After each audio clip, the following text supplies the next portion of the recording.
Around our homes, there are certain things that we use every day, all day long, and they have to work and they have to be reliable. Things like our bathroom faucets.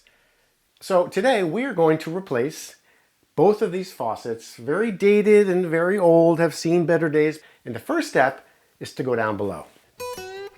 Okay, so here under the sink, we cleared everything out. Now it's time to turn off the water. The hot and cold water mains are pretty easy to find.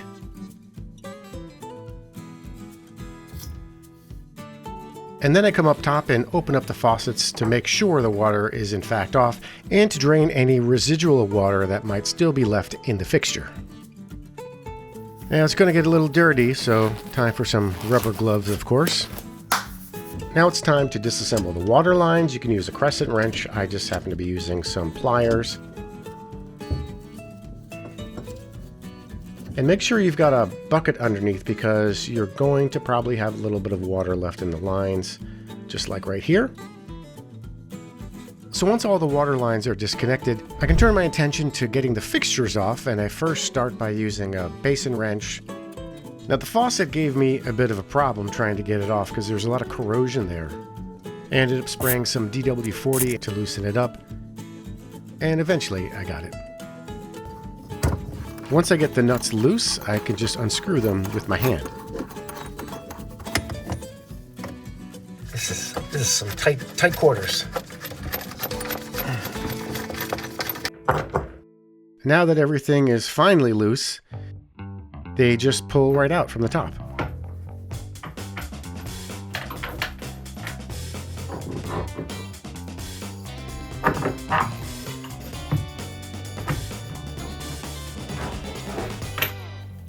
And before we do anything, we're going to clean off this old plumber's putty left over with a plastic scraper and just wipe it clean. So this is a really nice set from Kohler that we're going to be installing, and the components are pretty much what you'd find in any set that you're going to buy. You've got the two handles and of course the spout, and then in our case down on the bottom there is a plastic adapter that is the mixer, combining the hot and cold water. Now it's time for some plumber's putty to make it waterproof and not leak. You don't need a ton of plumber's putty, but just make sure the whole area is covered. Do this for each piece, and we'll be ready to drop the handles and faucet in.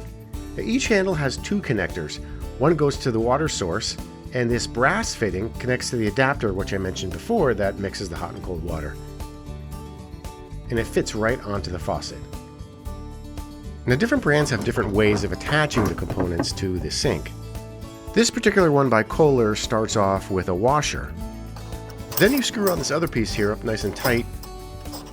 Finally, finish it off with these two screws to really tighten it down.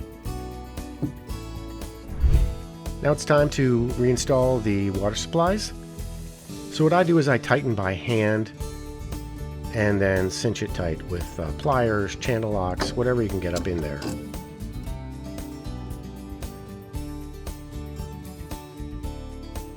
Now it's time to turn the water back on. I turn it on kind of slowly just so I don't stress the system. And then we can actually turn the water on and it seems to be going. And now, of course, the most important part, check for any leaks. So far so good. I don't see any, didn't feel any, but leave things running for a few minutes and just observe. Just make sure that there is nothing dripping. Well, I think this came out really, really nice. It did put up a little bit of a fight. We had a little bit of a challenge, but we worked through it. You have to remember, anytime you start any plumbing project, they're all different and you might run into some stuff that you're not comfortable with. And if you do, always call a plumber. Now, all I need to do is this all over again for this faucet.